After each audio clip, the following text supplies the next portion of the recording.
Hello' friends, lockdown চলি আছে আৰু সুৰাৰ বিপণীবোৰ বন্ধ হৈ আছে।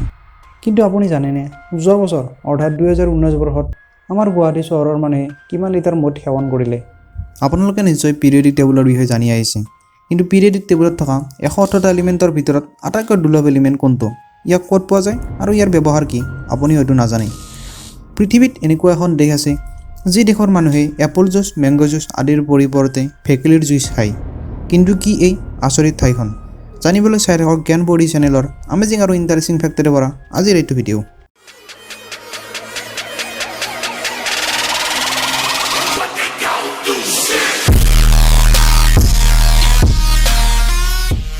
Fact number 10। হিউমেন বডি হৈছে পৃথিৱীৰ আটাইতকৈ জটিল বা কমপ্লেক্স মেচিনবোৰৰ ভিতৰত অন্যতম এক মেচিন, আৰু ব্লাড হৈছে ইয়াৰ প্ৰধান ইন্ধন। কিন্তু আমাৰ দেহত একমাত্ৰ এনে এটা অংগ আছে যাক কোনো ধৰণৰ তেজৰ প্ৰয়োজন নহয়, আৰু সেই অংগটো হ'ল আমাৰ চকুৰ কৰ্ণিয়া, যি আমাৰ চকুৰ সন্মুখৰ ফালে থাকে আৰু এখন প্ৰটেক্টিভ লেয়াৰ হিচাপে কাম কৰে। Fact number 9। পিৰিয়ডিক টেবুলৰ বিষয়ে আপুনি নিশ্চয় জানে, কিন্তু এই পিৰিয়ডিক টেবুলখনৰ 118টা এলিমেণ্টৰ ভিতৰত আটাইতকৈ দুৰ্লভ এলিমেণ্ট কোনটো? আপুনি হয়তো নাজানে। এই দুৰ্লভ এলিমেণ্টটো হৈছে এষ্টেটিন, যাৰ এটমিক নাম্বাৰ হৈছে 85। ই ইমানেই দুৰ্লভ যে পৃথিৱীৰ পৃষ্ঠত প্ৰাকৃতিকভাৱে প্ৰস্তুত মাত্ৰ 25 গ্ৰাম এষ্টেটিন পোৱা যায়, আৰু ইয়াক থাইৰয়ড কেঞ্চাৰ ট্ৰিটমেণ্টত ব্যৱহাৰ কৰা হয়। Fact number 8। ফেচবুক হৈছে এটা ছ'চিয়েল মিডিয়া প্লেটফৰ্ম, লগতে লাহে লাহে ই আমাৰ জীৱনৰ এটা নেৰেনেপেৰা অংগ হৈ পৰিছে।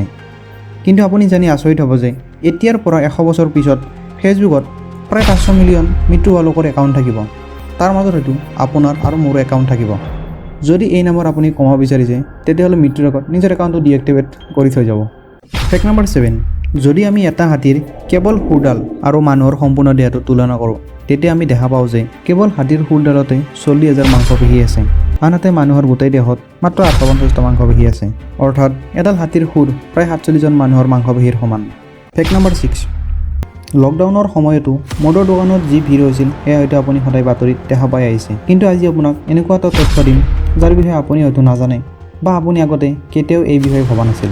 G+ নামৰ ৱেবছাইট এটাৰ আৰ্টিকল এটাত প্ৰকাশ পোৱা তথ্য অনুযায়ী যোৱা বছৰ অৰ্থাৎ 2019 বৰ্ষত কেৱল আমাৰ গুৱাহাটী চহৰত 1,35,95,905 লিটাৰ মদ মানুহে সেৱন কৰিছিল, যাৰ ভিতৰত 59,68,624 লিটাৰ হৈছে বিয়াৰ লিকুইড। আপুনি জানি আচৰিত হ'ব যে যোৱা বছৰ সেৱন কৰা এই মদেৰে অলিম্পিক খেলত যি ছুইমিং পুল ব্যৱহাৰ কৰা হয়, তেনেকুৱা প্ৰায় 5খন ছুইমিং পুল প্ৰস্তুত কৰিব পৰা গ'লহেঁতেন। অৰ্থাৎ এই 5খন ছুইমিং পুলত যিমান পানী থাকিলহেঁতেন, সিমান মদ যোৱা বছৰ আমাৰ গুৱাহাটী চহৰৰ মানুহে সেৱন কৰিলে। Just OMG। আপুনি বাৰু আগতে এইটো ফেক্টৰ বিষয়ে জানিছিল নে? যদি জানিছিল, তেতিয়াহ'লে কমেণ্ট কৰি নিশ্চয় জনাব। Fact number 5। যেতিয়া আমি কম্পিউটাৰ ব্যৱহাৰ কৰি থাকোঁ, কেতিয়াবা আমাৰ কম্পিউটাৰ শ্ল' হয় আৰু কিছুমান অপ্ৰয়োজনীয় ফাইল আমি দেখা পাওঁ, যাক আমি EXE ফাইল বা ভাইৰাছ ফাইল বুলি কওঁ। কিন্তু আপুনি জানেনে এই ভাইৰাছ শব্দটোৰ ফুল ফৰ্ম কি? ইয়াৰ ফুল ফৰ্ম হৈছে vital information resources under seize. Fact number 4। বৰ্তমান এতিয়া আম খোৱাৰ বতৰ। আপুনিও নিশ্চয় বন্ধুবৰ্গৰ লগত আমৰ জুতি লৈছে, আৰু ভাৰতবৰ্ষৰ ৰাষ্ট্ৰীয় ফল আম বুলি আপুনিও জানে। কিন্তু ভাৰতবৰ্ষৰ লগতে আন কোন দুখন দেশৰ ৰাষ্ট্ৰীয় ফল যে আম, সেইটো হয়তো আপুনি নাজানে। পাকিস্তান আৰু ফিলিপিনছ হৈছে এনে দুখন দেশ যাৰ ৰাষ্ট্ৰীয় ফল হৈছে আম, আনহাতে আম গছ হৈছে বাংলাদেশৰ ৰাষ্ট্ৰীয় গছ। Fact number 3। আপুনি হয়তো এপল জুচ, মেংগ' জুচ আদিৰ নাম শুনিছে, আৰু হয়তো আপুনি ভাল পোৱা জুচৰ ভিতৰত অন্যতম এক জুইচ। কিন্তু আপুনি ভেকুলীৰ যে জুইচ খায়, সেইটো হয়তো নাজানে। কিন্তু পৃথিৱীত এনেকুৱা এখন দেশ আছে যি দেশৰ মানুহে এপল জুচ, মেংগ' জুচ আদিৰ বাহিৰে ভেকুলীৰ জুইচ খায়, আৰু এই দেশখনৰ নাম হৈছে পেৰু। ইয়াত ভেকুলীক মিক্সাৰত ব্লেণ্ড কৰি ইয়াৰ জুইচ বনোৱা হয়, আৰু আচৰিত কথা এইটোৱে যে সেই জুইচ তাৰে মানুহবোৰে পচন্দ কৰা জুইচৰ ভিতৰত অন্যতম এক জুইচ। এই জুইচৰ বহুতো হেল্থ বেনিফিট আছে। এই জুইচ খোৱাৰ পিছত এনিমিয়া, ষ্ট্ৰেছ, এষ্টেমা আদি ৰোগ নোহোৱা হয়।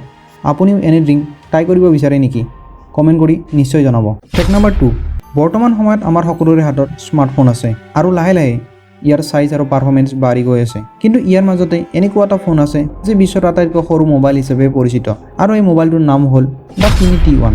ইয়াৰ চাইজ মাত্ৰ এটা ৰিম'ট বেটাৰীৰ সমান, আৰু যদি আপুনি ইয়াক কিনিব বিচাৰিছে, তেতিয়াহ'লে আপুনি ফ্লিপকাৰ্টৰ পৰা মাত্ৰ 1,000 টকাৰ ভিতৰত ইয়াক কিনিব পাৰিব। Fact number 1। আমি যেতিয়া কিবা এটা নতুন কথাৰ বিষয়ে জানিব বিচাৰোঁ, বা আমাক যেতিয়া কোনো এটাৰ বিষয়ৰ ইনফৰমেশ্যন লাগে, তেতিয়া আমি গুগলত সাৰ্চ কৰোঁ আৰু তাত উপলব্ধ ৱেবছাইটবোৰৰ ভিতৰত আমাৰ সকলোৰে পৰিচিত এটা ৱেবছাইট উইকিপিডিয়াত আমি এবাৰ হ'লেও ক্লিক কৰোঁ। কিন্তু আপুনি জানেনে এই ৱেবছাইটৰ ফাউণ্ডাৰ কোন?